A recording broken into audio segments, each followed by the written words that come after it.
మొదటిది 32వ కీర్తన 19వ వచనం. Psalm 32 verse 19 first part, మొదటి భాగం.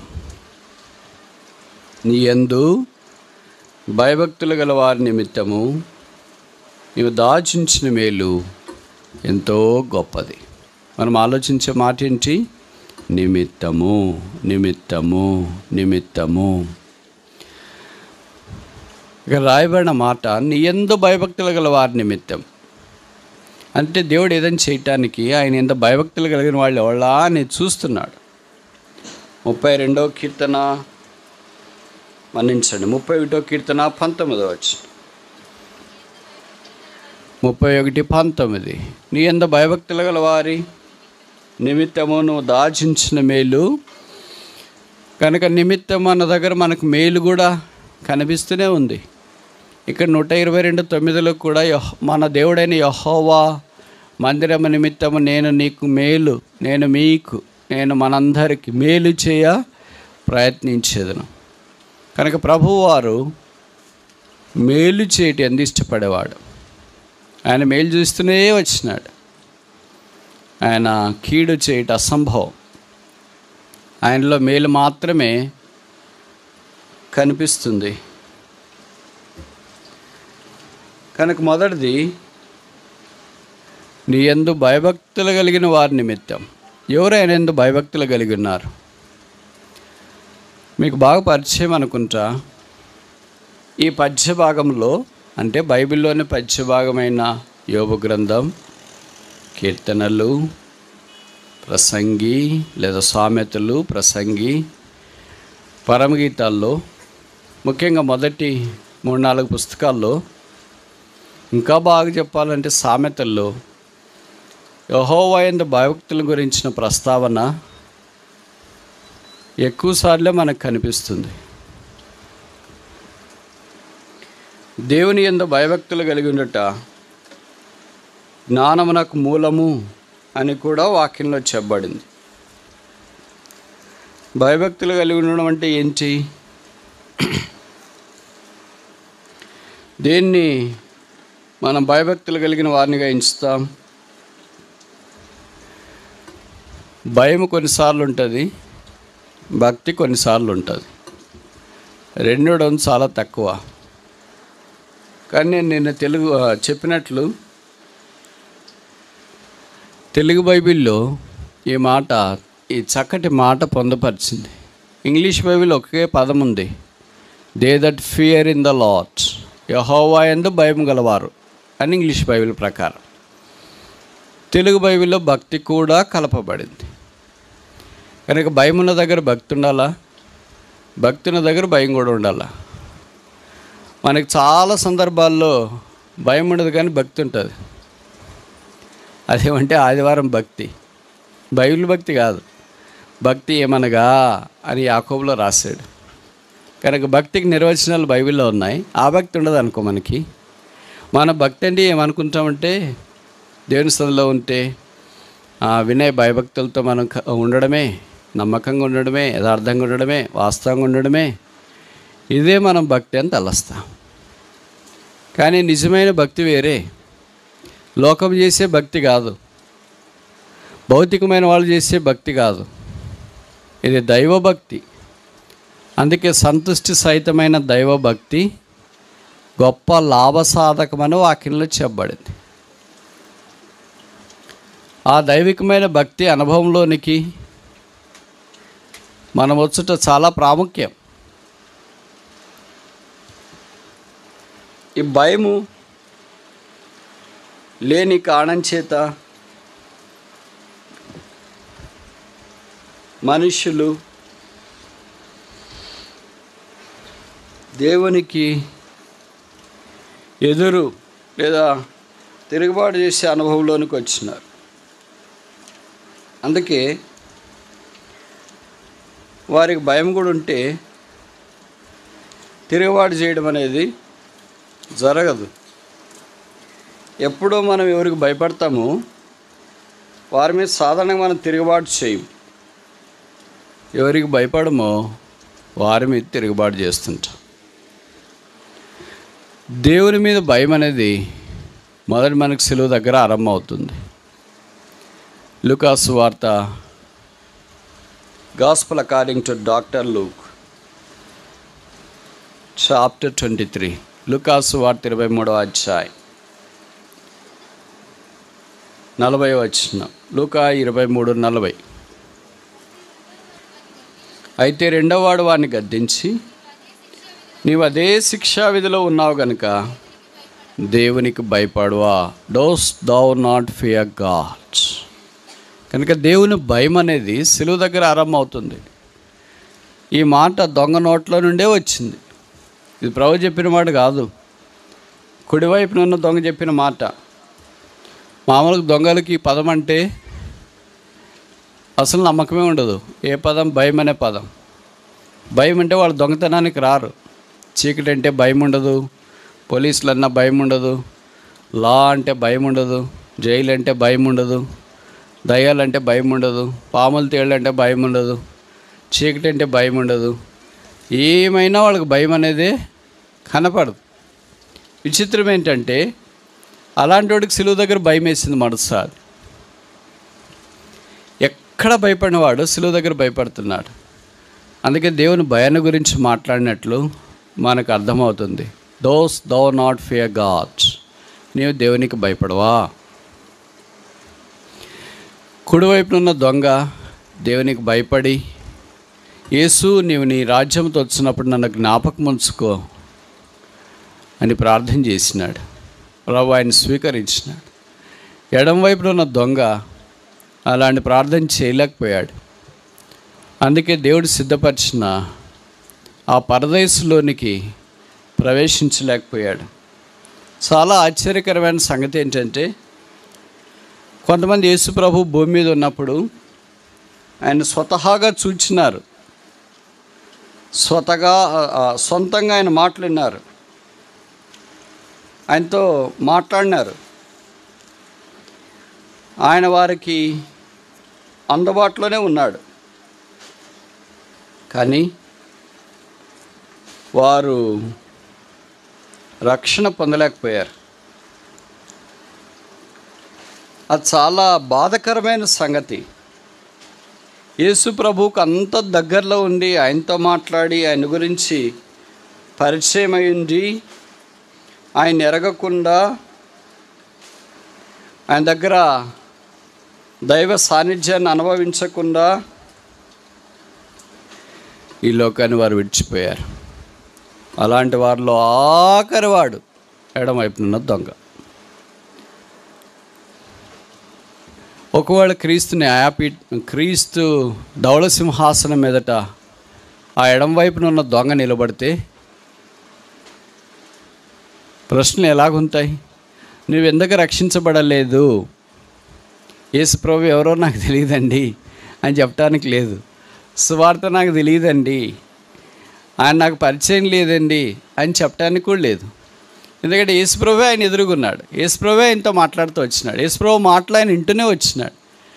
యేసుప్రభుని గురించి బహుశా నాకు తెలిసి ఆఖరి క్షణాల్లో అంత సమీపముగా ఉండి చూచి విన్నవాళ్ళు బహుశా ఇద్దరు దొంగలే అనుకుంటా.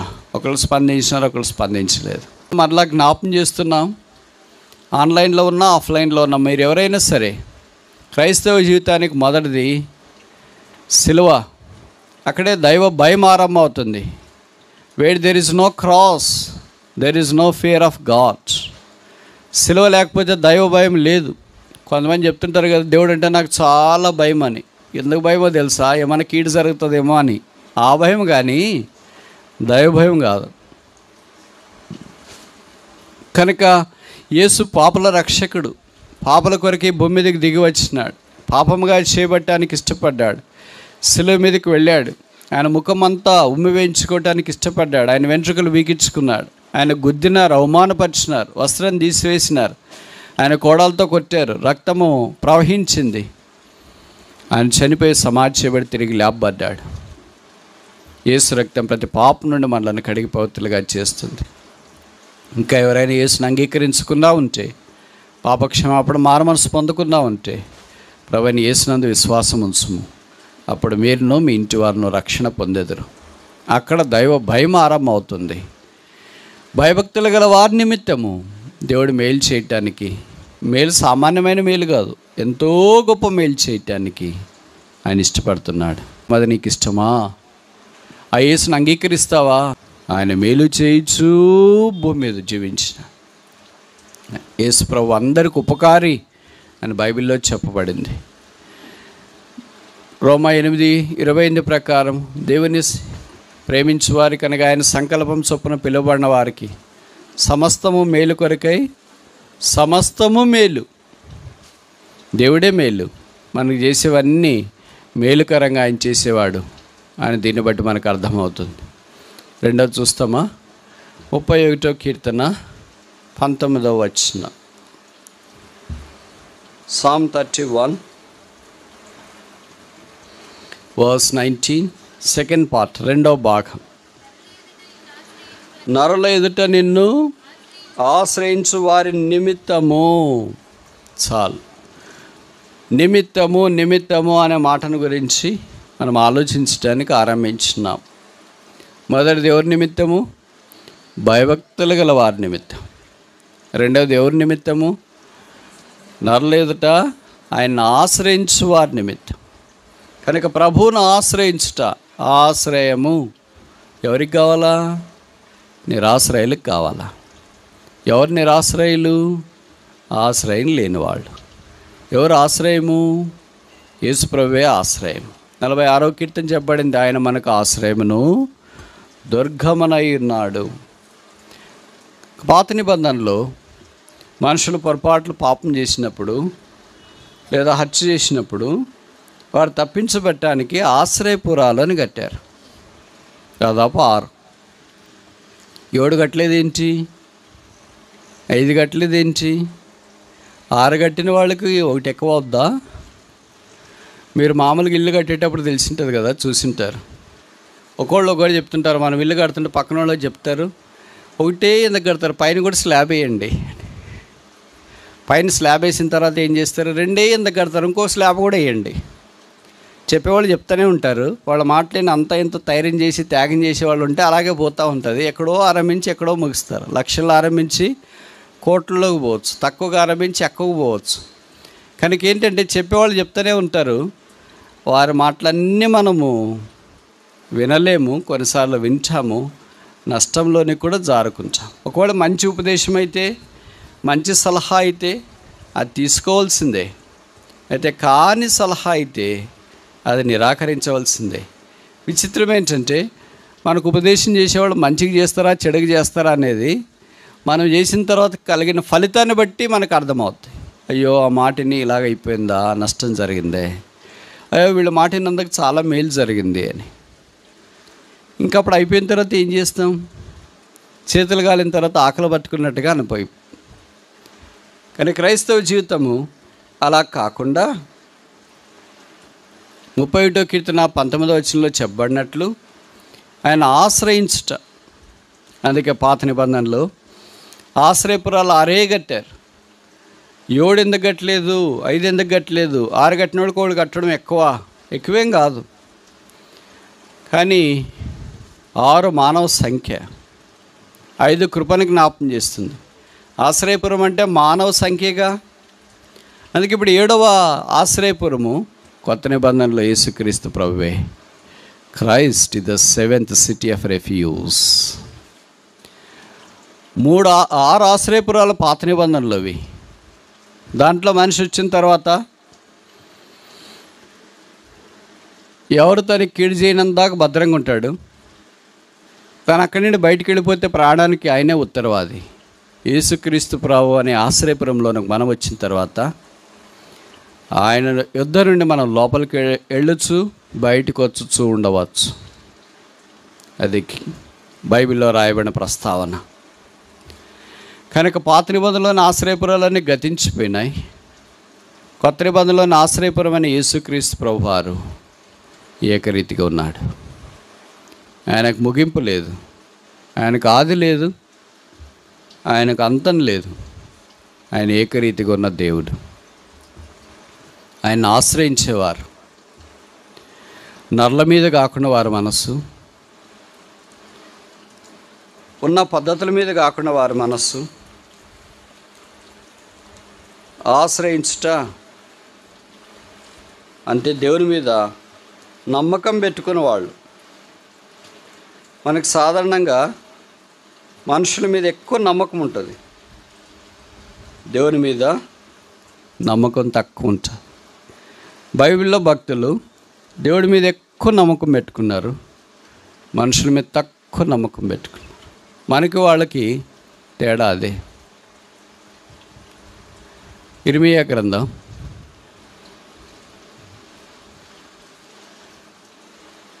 17వ అధ్యాయం 5వ వచనం. Jeremiah chapter 17 verse 5.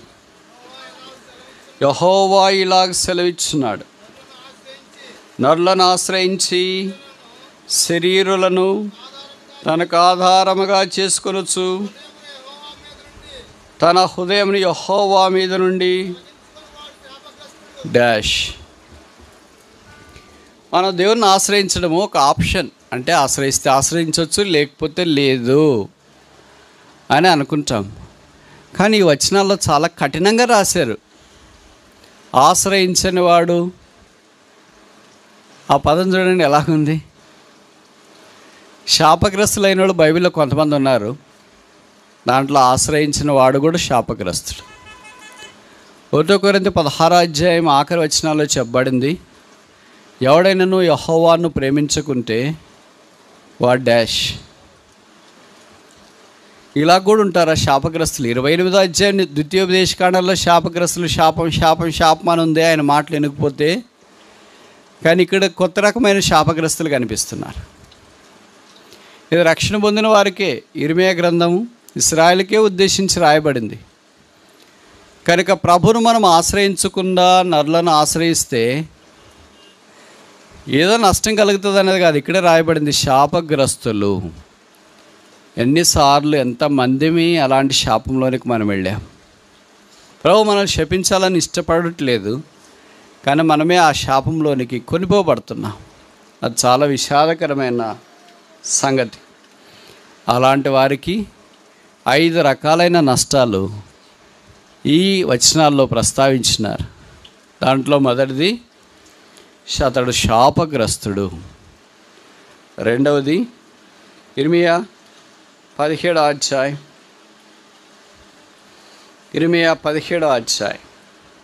6వ వచనం.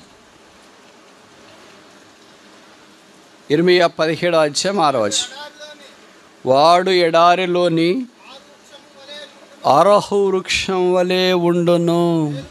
చాలు, ఉండును. ఎట్లుంటాడంట? వాడు ఎడారిలోని అరుహు వృక్షము అంటే ఒక ఎత్తైన చెట్టు, ఒక తుమ్మి చెట్టు లాంటిది. దానికి ఏం ఆకులు లేవు, ఏం లేవు, ముళ్ళ మాదిరి ఉంటాయి. బహుశా మీరు అవి చూడలేదు అనుకుంటా. మిడిల్ ఈస్ట్ ఎవడానికి గల్ఫ్కి వెళ్ళి వచ్చిన వాళ్ళు ఉంటే మీకు అర్థమవుతుంది. గల్ఫ్లో అంటే మిడిల్ ఈస్ట్కి వెళ్తే దుబాయ్, కువైట్, అది ఇది ఊరికి వాళ్ళపట్టి వెళ్తే ఎడారి కనిపిస్తుంది. కనుచూపు మేరలో చెట్టు కూడా కనిపించదు. మీకన్నా ఏదో కంప చెట్లన్నా ఉన్నాయి, అక్కడ కంప చెట్లు కూడా కనిపించదు. ఎక్కడో ఒక తుమ్మ చెట్టు లాంటిది కనిపిస్తుంది. అది మరుగుజ్జు తుమ్మ చెట్టు. దానికి ముండ్లే ఉంటాయి, ఆకులు ఉండవు, నీళ్ళు సరిగా ఉండవుగా. అది అరోహ్ వృక్షం అని పాత నిబంధనలో బైబిల్ పండితులు గుర్తు చేస్తూ వచ్చినారు. అంటే ఒకటే సావలేక, బ్రతకలేక, నీడు ఇవ్వలేక, ఫలాలు ఇవ్వలేక, ఆశ్రయం ఇవ్వలేక అలాగే ఉంది. అయితే ప్రభు యందు నమ్మిక ఉంచేవాడు ఎలాగుంటాడంట? మొదటి కీర్తన 3వ వచనమా?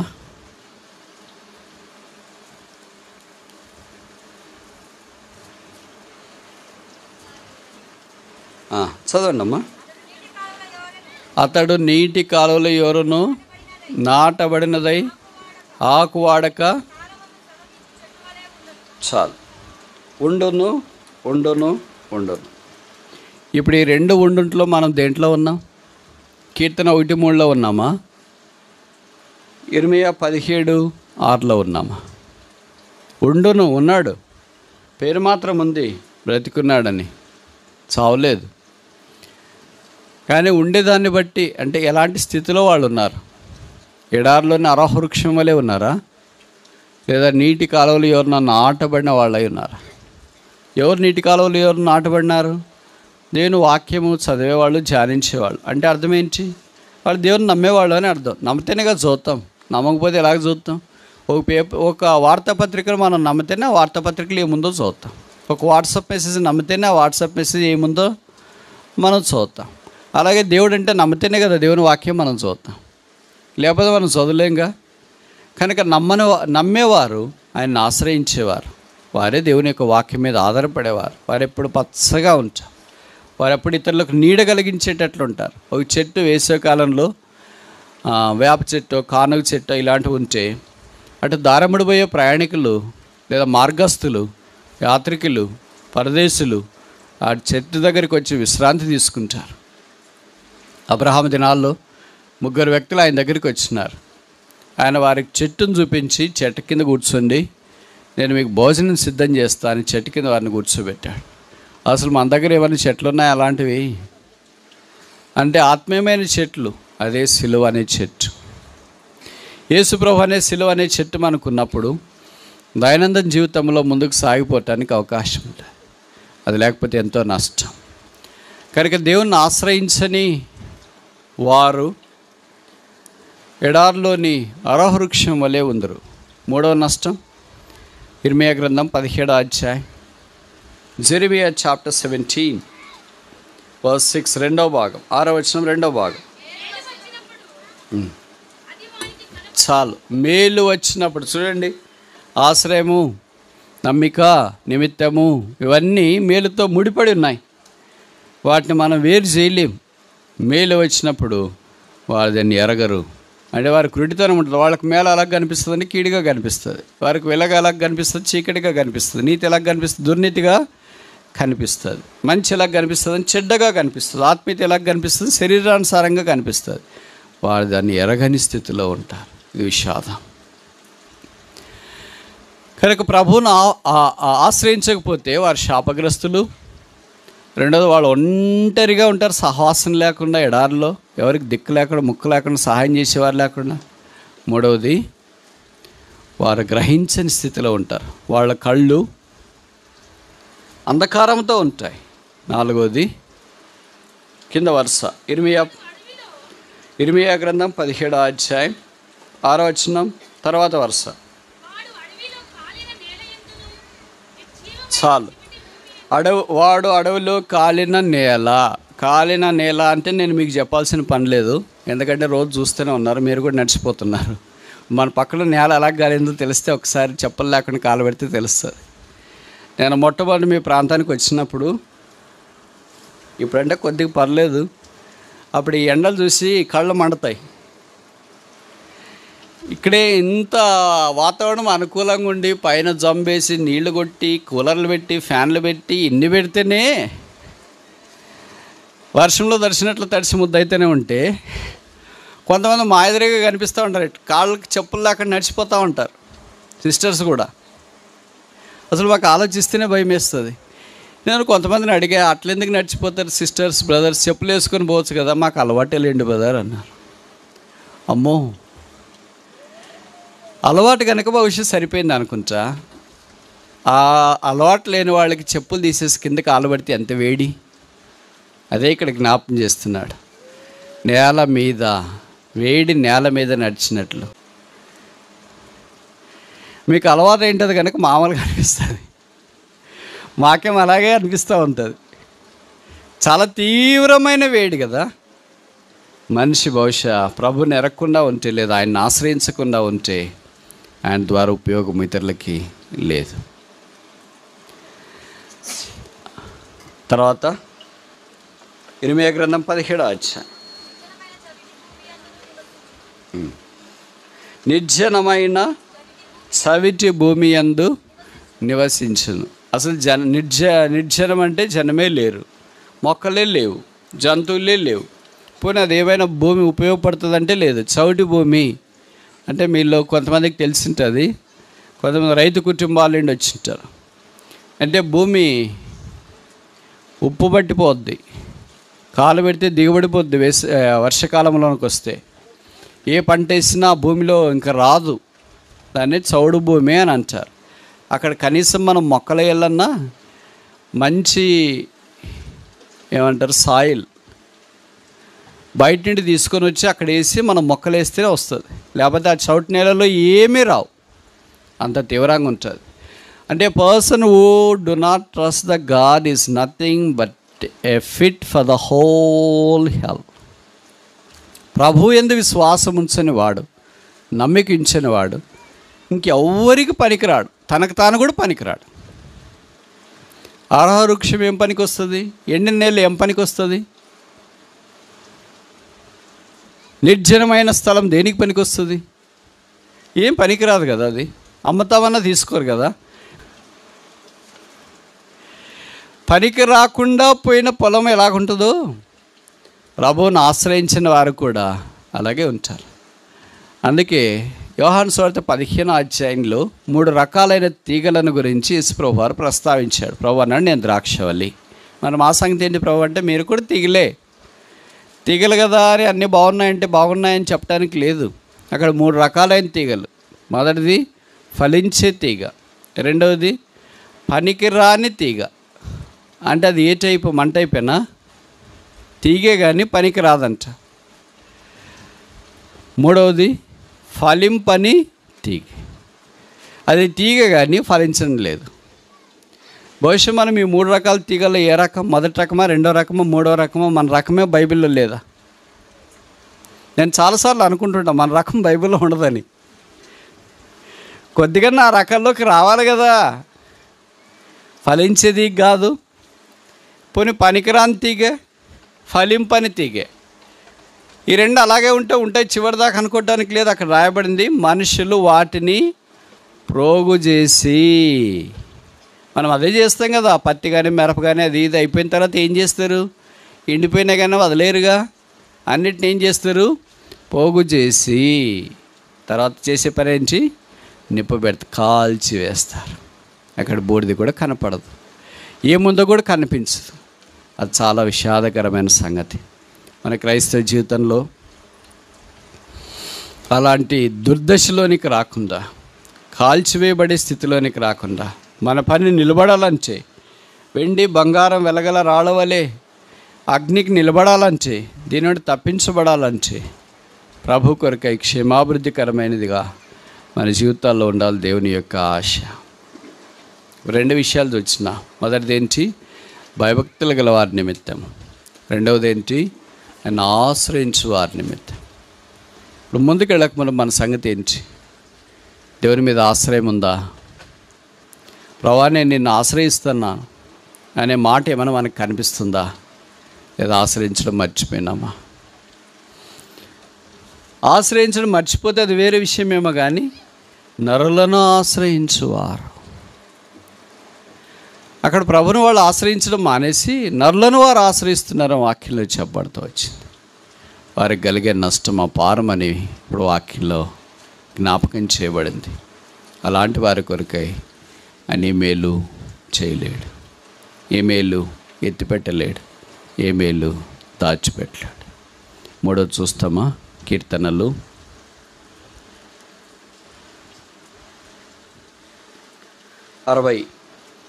64వ వచనం. కీర్తనలు Psalm 60 verse 4. 60వ కీర్తన 4వ వచనం.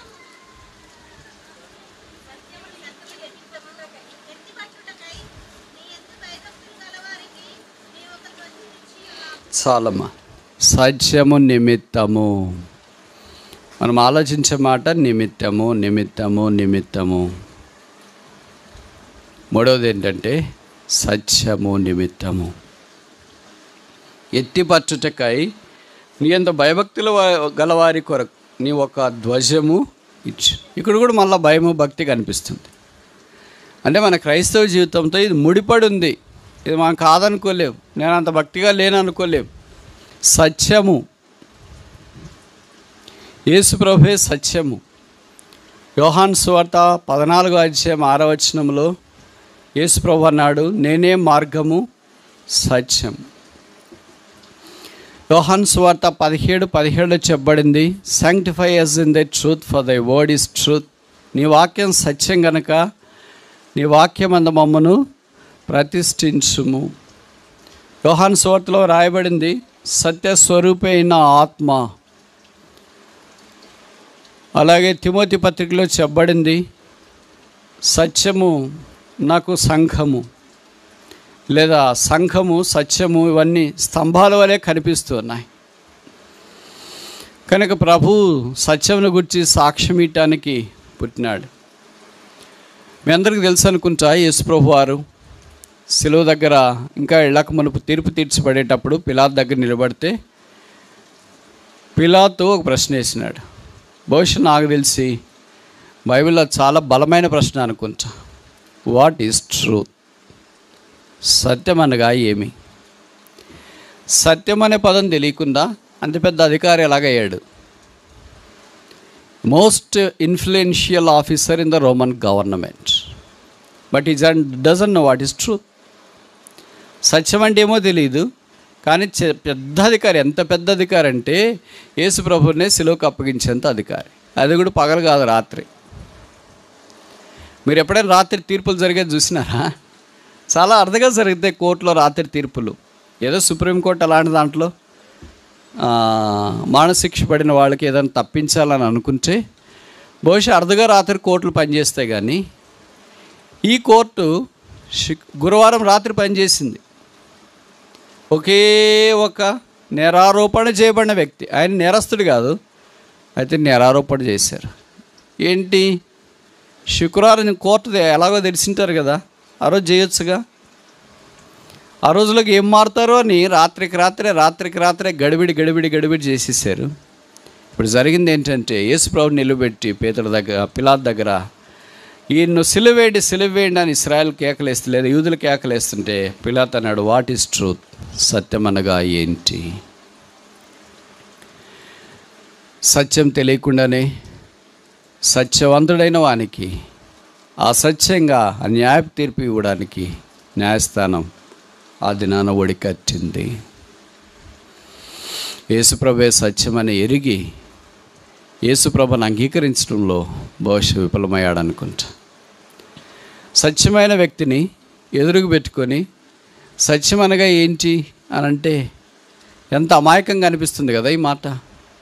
ఎవరైనా మనతో కూడా కూర్చున్నప్పుడు మనకు వాళ్ళ పేరు తెలుసు అనుకోండి, వాళ్ళనే అడిగామనుకోండి, ఈ పేరు అంటే ఏంటి అని.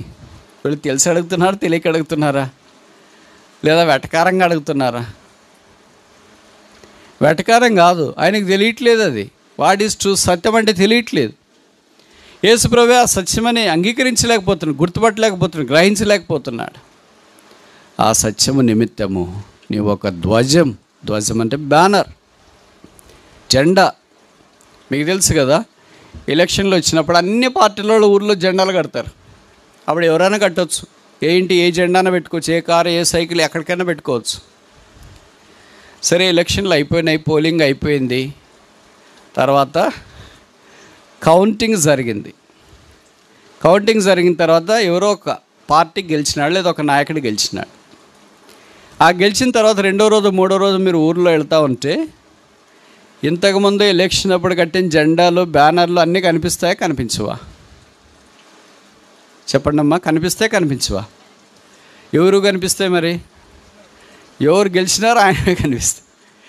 ఓడిపోయిన వాళ్ళు జెండాలు, బ్యానర్లు ఎవరు తీసుకెళ్ళారు? ఓడిపోయిన వాళ్ళు వచ్చి తీసుకెళ్ళారా?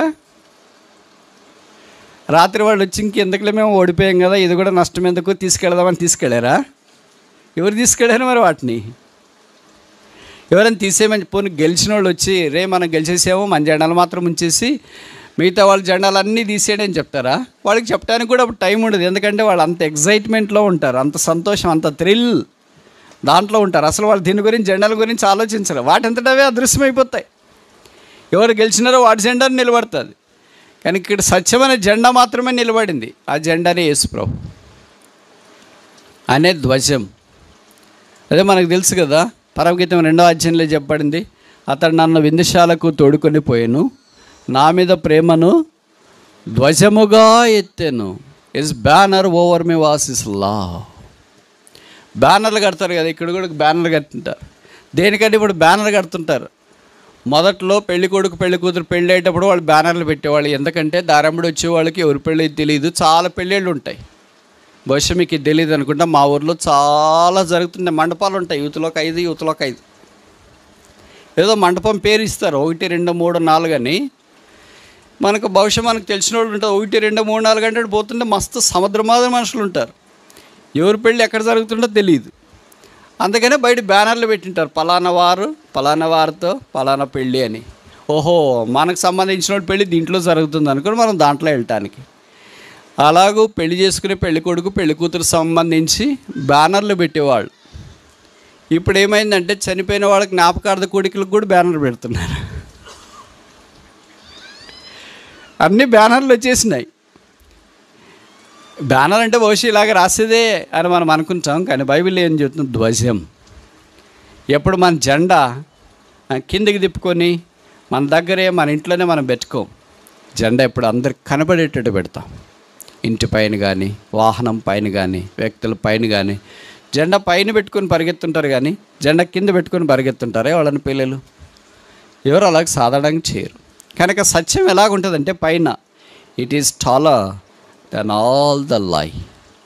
ఇంకోసారి చెప్పున, truth is taller than all the lie. This very deep. సత్యము అబద్ధాలన్నిటికంటే ఎత్తుంది. అబద్ధాలు 5 అడుగులు ఉంటాయనుకో, సత్యం ఎంత ఉంది? దానికంటే ఎత్తే ఉంటుంది. అబద్ధం 10 అడుగులు ఉండదు అనుకో, సత్యం ఎంత ఉంటుంది? దానికంటే ఎత్తుంటుంది. ఆ సత్యమే యేసు ప్రభు, ఆ సత్యమే ఈ వాక్యం, ఆ సత్యమే మన కొరకు మానవాకారం దిగి వచ్చిన యేసు. మన క్రైస్తవ జీవితంలో ఆ సత్యాన్ని మనం అంటి పెట్టుకొని ఉండాలి. అందుకే బైబిల్లో చెప్పబడిన సత్యవాక్యమును చేత పట్టుకొని, అందుకే చెప్పబడిన సత్యమును నడుముకు దట్టిగా కట్టుకొని. సత్యం చేత పట్టుకోవాలా, సత్యం దట్టిగా పట్టుకోవాలా, సత్యం బ్యానర్గా పట్టుకోవాలా, అంతా సత్యమే. ఆ బ్రదర్ని చూస్తే సత్యమే, పేరు సత్యం కాదు. కొంతమంది పేరు సత్యం అని పెట్టుకుంటే బాగానే ఉంటారు, స్వచ్ఛం కాదు సత్యం. ఇక్కడ ఎవరైనా ఉంటే బాధపడొద్దండి, కానీ పొరపాటును కూడా సత్యంగా అనిపించదు. కనుక పేరుకి జీవితానికి చాలా తేడా ఉంటుంది. మన మాటల్లో, మన ప్రవర్తనలో మనం ప్రభువును ప్రతిబింబింప చేయటానికి సత్యము ఒక మార్గం. ఆ సత్యం నిమిత్తం మనం ఒక బ్యానర్, ధ్వజాన్ని ఎత్తి పట్టుకున్నప్పుడు దేవుడు మన విషయంలో మేలు చేయటానికి పూనుకునేవాడు. మన సంగతి ఏంటి? 3 విషయాలు మనం చూస్తున్నాం. మొదటిది ఏంటి? భయభక్తులు గల వారి నిమిత్తం. రెండవది ఏంటి? ఆశ్రయించు వారి నిమిత్తం. మూడవది ఏంటి? సత్యమును ధ్వజముగా ఎత్తుకున్న వారి నిమిత్తం. ఇప్పుడు ముగించక మునుపు ఈ 3 కేటగిరీల్లో, ఈ 3 రకాల్లో మనం ఏ రకం? యెహోవా యందు భయభక్తులు కలిగిన రకమా? రెండవది ఆశ్రయించే వారి రకమా? మూడవది సత్యాన్ని ధ్వజంగా ఎత్తుకునే రకమా?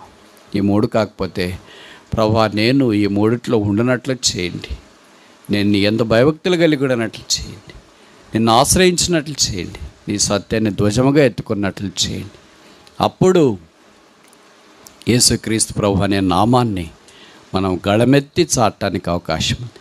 ప్రభు అలాగ చేయనట్లు మనకు సహాయం చేయను గాక.